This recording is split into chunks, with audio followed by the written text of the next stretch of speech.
Welcome to beat the street. आज हम बात करने वाले प्रोसीड इंडिया के बारे में। प्रोसीड इंडिया एक पेनी स्टॉक है जो कि यहाँ पे उसका शेयर प्राइस बहुत ज़्यादा भाग रहा है और ये रिटेल इन्वेस्टर्स के लिए बहुत बड़ा ट्रैप हो सकता है। ट्रैप माने तो अपन यहाँ पे ये देख सकते हैं कि अगला यहाँ पे ऑर्चिड फार्मा हो सकता है। ऑर्चिड फार्मा वो है जिसका भाव लगभग 10-15 रुपए से जाके 2400 रुपये गया था और अब वापस यहाँ पे 350 रुपये 400 रुपये पे आ चुका है। तो ऑर्चिड फार्मा एक बहुत बड़ा ट्रैप था और अगर आप देखोगे तो हम लोग ने उस पर वीडियो बनाया था। इससे पहले हम लोग ने DHFL पे वीडियो बनाया था। 6 महीने से बोल रहे थे DHFL डीलिस्ट होगा, जेट एयरवेज पे बनाया था डीलिस्ट वगैरह होने वाला है। और अगर आप देखोगे ऑर्चिड फार्मा, आरकॉम और इस तरह की जितनी भी स्ट्रेस्ड कंपनीज थी उस पर हम लोग ने ये वीडियो बनाया था।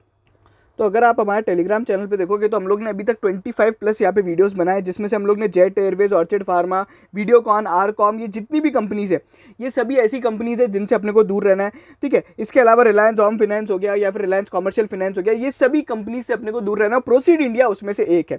ये एक बहुत बड़ा रिटेल ट्रैप है। अभी अगर आप देखोगे तो इसका शेयर प्राइस में दिखा देता हूँ। तो ये अभी रिलिस्ट हुआ था थोड़े टाइम पहले 27 मई के आसपास, और जब इसका जो भाव था लगभग 1 रुपये था और अभी ये आ गया है 45 रुपये के लगभग।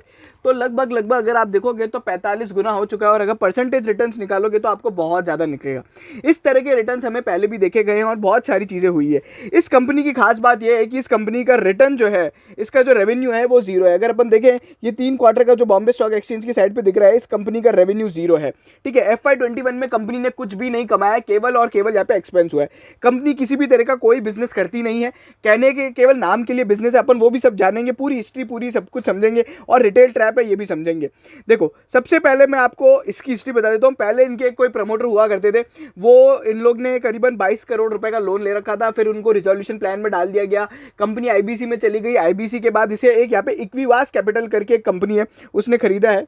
ठीक है, इक्विवास कैपिटल ने इन लोग को अभी खरीदा है। और अभी यहाँ पे क्या स्ट्रेंज थिंग है कि पहले जो कंपनी में, मतलब अगर आप देखोगे इससे कंपनी पहले जब यहाँ पे ट्रेड करती थी ना, मतलब IBC के बाद अभी इसकी रिलिस्टिंग हुई है, तो अभी इसकी रिलिस्टिंग 1.85 रुपीज़ पे हुई है।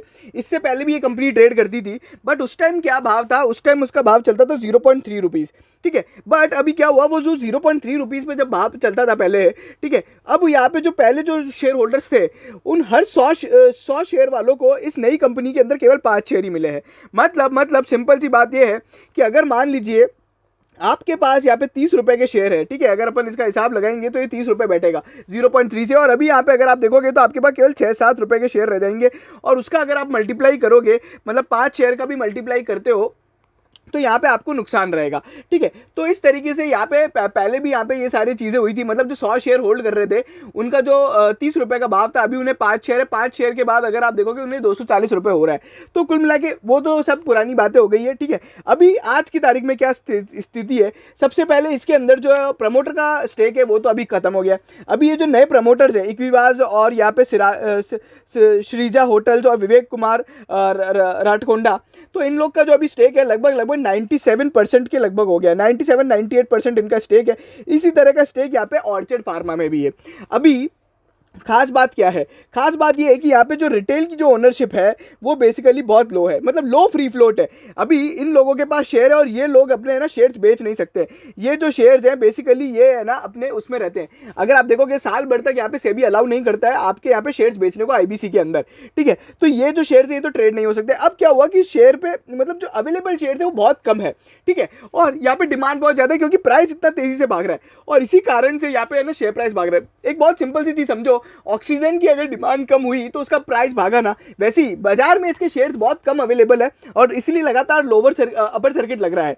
बट यहाँ पे आने वाले टाइम में क्या होगा, जैसे अभी ऑर्चिड फार्मा में हुआ था 1300-1500 रुपए का भाव था और यहाँ पे प्रमोटर बोल रहे हैं कि हमें 350 रुपए में स्टेक बेचना है। अभी यहाँ पे प्रमोटर को भी स्टेक बेचना जरूरी होता है, बिकॉज यहाँ पे सेबी का रूल कहता है कि आपको 3 साल या फिर मतलब जो अभी एक मोटा मोटी जो रूल है वो ये कहता है कि 3 साल के अंदर आपको पब्लिक शेयर होल्डिंग 25% लाना है, मतलब प्रमोटर का स्टेक 75% करना है। और इसीलिए रुचि सोया के अंदर भी अगर आप देखोगे तो अभी यहाँ पे FPO आने वाला है। ठीक है, और इसी तरीके से अभी अपन थोड़ी अगर अपन देखें तो JSW इस्पात में भी आया था। ठीक है, तो इस तरीके से यहाँ पे ये चीज़ें होंगी, मतलब आने वाले टाइम में आपके ये जो प्रमोटर्स है ये यहाँ पे शेयर बेचते हुए दिखाई देंगे। और यहाँ पे शेयर किस भाव पे जाएगा वो तब तो अपन बात करते हैं। तो ये हो गया, पहले अपन ने शेयर प्राइस के बारे में जान लिया। अभी यहाँ पे कंपनी की खास बात क्या है, ये जो शेयर्स अलॉट हुए थे ना, मैं आपको बता दूँ इस कंपनी में कितना घपला है। ये जो शेयर्स अलॉट हुए थे 4 जून 2021 को, ठीक है, अभी भी जो कंपनी का 30 जून का शेयर होल्डिंग पैटर्न है अगर आप वो देखोगे तो गलत बता रहा है। कैसे? तो अगर आप देखोगे तो बेसिकली यहाँ पे क्या हुआ है कि अभी भी यहाँ पे जो शेयर्स है ना, ये 30 जून को 30,95,000 शेयर्स बता रहा है, और जो उन लोग को करोड़ों शेयर अलॉट हुए हैं उसकी यहाँ पे अभी तक यहाँ पे ये नहीं आया। 8,90,00,000 कुछ शेयर है, करीबन 9.5 लाख 10 करोड़ शेयर जो है वो अलॉट हुए हैं, बट वो अभी तक यहाँ पे दिख नहीं रहे। उसके पीछे रीज़न ये है कि इनकी जो इन प्रमोटर्स को, जो नए प्रमोटर्स को शेयर मिले हैं ना, वो लिस्ट अभी 20 जुलाई को हुए, तो वो अगले शेयर होल्डिंग पैटर्न में आपको इंपैक्ट दिख जाएगा। कुल मिला के यहाँ पे अभी क्या चीज़ हो रही है कि ये कंपनी पूरी की पूरी खोखली है। खोखली कैसे है वो भी अपन देख लेते हैं। देखो यहाँ पे अगर आप देखोगे तो ये कंपनी का अपन पुराना चिट्टा बिट्टा देखते हैं। मार्च 19 से अगर आप देखोगे तो मार्च 19 से लेके जून 21 तक कंपनी ने कुछ काम नहीं किया है। पहले भी अगर जो अपन देखें तो कंपनी जो रेवेन्यू करती थी वो 1-1 करोड़ यहाँ पे 50 लाख रुपया करती थी। कंपनी का कोई भी तरह का बिजनेस नहीं है और कंपनी के पास ढेरों लाइबिलिटी है। अभी अगर आप देखोगे कंपनी की बुक्स में जो लाइबिलिटी खड़ी है वो 2 करोड़ रुपए की लाइबिलिटी खड़ी है। अगर अपन अदर एसेट्स में देखें तो अदर एसेट्स में कंपनी के पास क्या है, तो कैश बैलेंस है लगभग 4 लाख रुपए का। इसके अलावा कंपनी के पास मार्च 21 में तो कुछ भी नहीं है। कुल मिला के मैं क्या बताना चाह रहा हूँ कि कंपनी में कोई बिजनेस होता ही नहीं है। ये की पूरी पेनी स्टॉक है, रेवेन्यू जीरो है और शेयर प्राइस बढ़ता जा रहा है। ये बहुत बड़ा रिटेल ट्रैप है, ठीक है। अभी अगर अपन बात करें कि भाई प्रोसीड इंडिया की वेबसाइट क्या कहती है, मतलब उसकी साइट पे क्या लिखा हुआ है, काम क्या करती है, तो ये उनकी वेबसाइट है जहाँ पे बोल रही कि ये एग्री टेक्नोलॉजी कंपनी है, जिसके अंदर ये लोग एग्रीकल्चर के अंदर seed, agriculture, crop care, commodity, overseas, मतलब ये इन 4-5 चीज़ों में ये लोग काम करते हैं। ओवरसीज एक्टिविटीज़ के अंदर भी इनके थोड़े बहुत बिजनेस है, जिसके अंदर ये basically commodity trading, food processing, floriculture वगैरह काम करते हैं, ठीक है। और मतलब ये सारे जो बिजनेस हैं इनमें मैं आपको क्या बताऊँ, मतलब कंपनी कुछ बिजनेस कमाई कर ही नहीं रही है, तो ये केवल नाम के लिए है, बता रखा है। ये है ना बायोटेक्नोलॉजी में काम करते हैं, जिसमें अगर आप देखोगे बनाना क्रॉप वगैरह, टिश्यू कल्चर वगैरह, आई डोंट नो, मतलब यहाँ पे कंपनी का कुछ बिजनेस ही नहीं है, because company is earning nothing, है ना, कोई भी रेवेन्यू नहीं कमा रही हो, कंपनी लॉस मेकिंग है। अब यहाँ पे शेयर होल्डर्स को क्या करना चाहिए, जो एग्जिस्टिंग है, सबसे इंपॉर्टेंट बात तो ये है कि मैं आपको बता दूं यहाँ पे किसी को कुछ पता नहीं है कि यहाँ पे शेयर प्राइस कितना ऊपर जाएगा। पहली बात तो ये, अगर मैं तो यहाँ पे क्या एडवाइस दे रहा हूँ आपको, यहाँ पे फट से यहाँ पे निकल जाना चाहिए। कल मंडे को सबसे पहले आपको यहाँ पे अपना प्रॉफिट लॉस जो भी एक बार बुक करके यहाँ पे निकल जाना चाहिए, ठीक है। अभी यहाँ पे क्या चीज़ हो रही है, देखो सबसे पहले मैं क्यों बोल रहा हूँ, देखो इतने दिन बाद से यहाँ पे सर्किट लग रहा था, और इतने दिन बाद यहाँ पे ना लगभग 3-4 महीने से यहाँ पे सर्किट लग रहा है। 27 मई से आज अपन 20 अगस्त के आसपास आ चुके, लगातार सर्किट लग रहा था 2 महीने से। पहली बार यहाँ सर्किट खुला था, और एक बार अभी सर्किट खुला है ना, तो हो सकता है आने वाले समय में बिल्कुल सर्किट खुलेंगे। अभी अगर आप देखोगे किसी को कुछ पता नहीं होता है कि इसमें शेयर प्राइस कितना ऊपर जाएगा। रुचि सोया जब 10-15 रुपए पे लिस्ट हुआ था, किसी ने नहीं सोचा था 1500 रुपए पे जाएगा, ठीक है। और वापस अगर आप देखोगे तो वहां पे उसका शेयर प्राइस कैसे नीचे भी गिरा है, अभी 700 रुपए पे लगभग आ गया है। वैसे ही ऑर्चिड फार्मा है, 10 रुपए पे लिस्ट हुआ था, किसी ने नहीं सोचा था 2400 रुपए तक जाएगा। किसी को कुछ पता नहीं होता है, ये बिल्कुल सट्टा है और एकदम प्योर गैम्बल है, ठीक है। ऑर्चिड फार्मा की स्थिति भी बिल्कुल वैसी ही है और आज भी बहुत खराबी है, ठीक है। और वो उसका जो शेयर प्राइस है वो लगभग 2400 रुपए से यहाँ पे अभी अगर आप देखो 350 रुपए आ गया। मतलब किसी ने अगर टॉप हाई पे लिया होगा तो उसको बहुत नुकसान होगा। और मैं आपको बता दूं, जब 31 मार्च को हम लोग ने एक वीडियो डाला था, जब ऑर्चिड फार्मा अपने 52 वीक हाई पे ट्रेड कर रहा था, तब हमने बोला था आप बेच दो। 1500 पे बोला था बेच दो, 1300 पे बोला था, 1100 पे बोला था, 1000 पे बोला था, और हमने ये भी कहा था कि जो जिस भाव में प्रमोटर बेच रहे हैं उससे भी कम पे आएगा, ठीक है। तो ये सारी चीजें थी, हमने ऑलरेडी बता रखा था उसके बारे में। तो अभी यहाँ पे आपको क्या करना चाहिए, बेसिकली यहाँ से निकल जाना चाहिए। देखिए अगर आप मेरे से पूछते हैं कि अपर सर्किट कब तक कंटिन्यू रहेगा, कोई कुछ नहीं कह सकता। हो सकता है 40 रुपए से यहाँ पे अभी जो भाव चल रहा है, यहाँ से हो सकता है ये 70-80 रुपए भी चला जाए, और हो सकता है यहाँ से नेगेटिव भी चला जाए। बट अपने को क्या करना है, कंपनी कुछ काम ही नहीं करती है, the company has no business. और अगर आप ये सोचते हो कि यहाँ पे जो बेसिकली नए प्रमोटर वगैरह जो आए हैं वो यहाँ पे कुछ कर लेंगे, तो आप मेरे को एक बात समझाओ, इक्विवास कैपिटल या फिर श्रीजा होटल्स जो भी यहाँ पे प्रमोटर्स है, ये कोई नामी लोग नहीं है। इनका अपन ने आज से इससे पहले कभी नाम भी नहीं सुना था। जो कंपनी पिछले, और देखिए कंपनी प्रमोटर बदल रहा है, कंपनी का बिजनेस कैसे बदलेगा। अभी आप सोचो कंपनी का प्रमोटर अगर कुछ टर्न अराउंड करता भी है तो भी उसे बहुत टाइम लगेगा, और ये जो शेयर प्राइस है ये बिल्कुल उसके बिजनेस से मैच नहीं खाती है, ठीक है। जो 30 जून का भी कंपनी ने अपना डिस्क्लोजर दिया है, जब यहाँ पे बेसिकली इनका ये सब खत्म हो गया था, तो भी यहाँ पे क्या हुआ था, कंपनी के पास कुछ भी नहीं था, मतलब कंपनी का रेवेन्यू अभी भी जीरो ही है। तो अपने को बिल्कुल यहाँ पे एग्जिट करना है, नई पोजीशन तो बिल्कुल नहीं बनानी है, कंप्लीटली ब्लाइंडली आप यहाँ पे एग्जिट कर लीजिए, ठीक है। और उसके अलावा यहाँ पे एक और क्या चीज़ हो सकती है, अच्छा एक और जो इंपॉर्टेंट बात है, जो प्रमोटर थे इक्विवास कैपिटल, उनने है ना equip.com करके एक बेसिकली यहाँ पे कंपनी ये बना रखा है। ये बेसिकली कोलैबोरेटिव प्लेटफॉर्म है जहाँ पे आप है ना क्राउड पार्टिसिपेशन होता है पब्लिक प्राइवेट प्रोजेक्ट्स के लिए। बेसिकली बहुत कम चीज़ है। यहाँ पे क्या करते हैं, corporate citizen, domain experts, NGO और फिलांथ्रोपिस्ट को बेसिकली यहाँ पे कनेक्ट किया जाता है और यहाँ पे उनके लिए काम किया जाता है, ठीक है। मतलब कुल मिला के एक प्लेटफॉर्म है जिसको यहाँ पे इक्विप जो इनके प्रमोटर्स थे इन्होंने प्रोसीड इंडिया को बेच दिया है। तो ये भी इनका एक नया बिजनेस है जिसके बारे में अभी यहाँ पे ये चीज़ें हैं।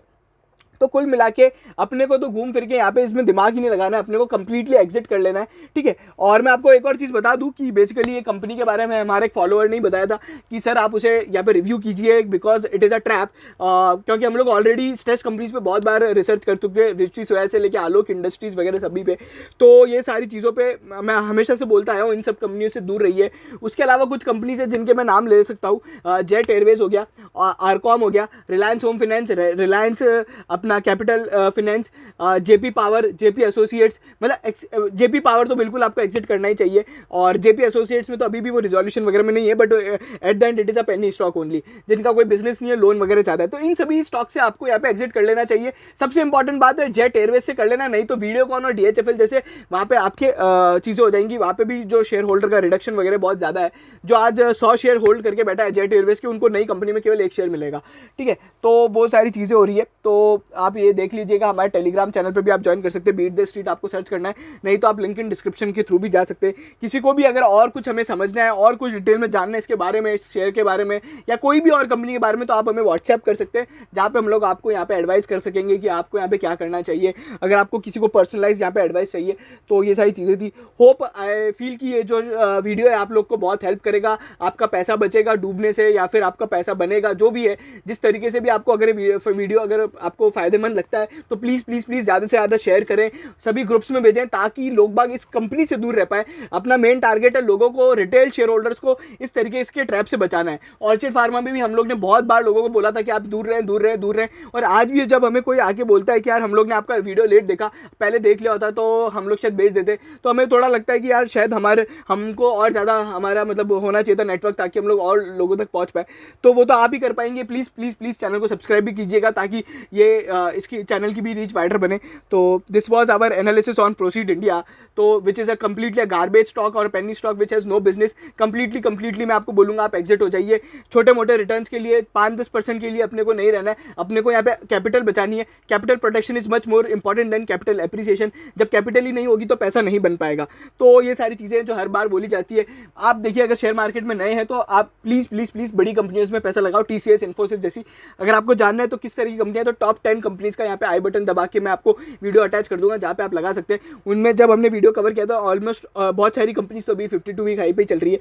तो अगर आप उनमें बड़ी कंपनियों में पैसा लगाओगे ना तो आपका कभी डूबेगा नहीं। और छोटे मोटी पेनी स्टॉक्स में मल्टी बैगर रिटर्न्स के लिए आप यहाँ पे बहुत ज़्यादा रिस्की हो सकते हैं। तो इनमें प्लीज़ प्लीज़ पैसा मत लगाइए। हर बार एक ही राय देता हूँ, बार बार राय भी नहीं बदलता हूँ। तो thank you so much. Please please please channel को सब्सक्राइब करें और वीडियो को ज़्यादा से ज़्यादा शेयर करें। Thank you.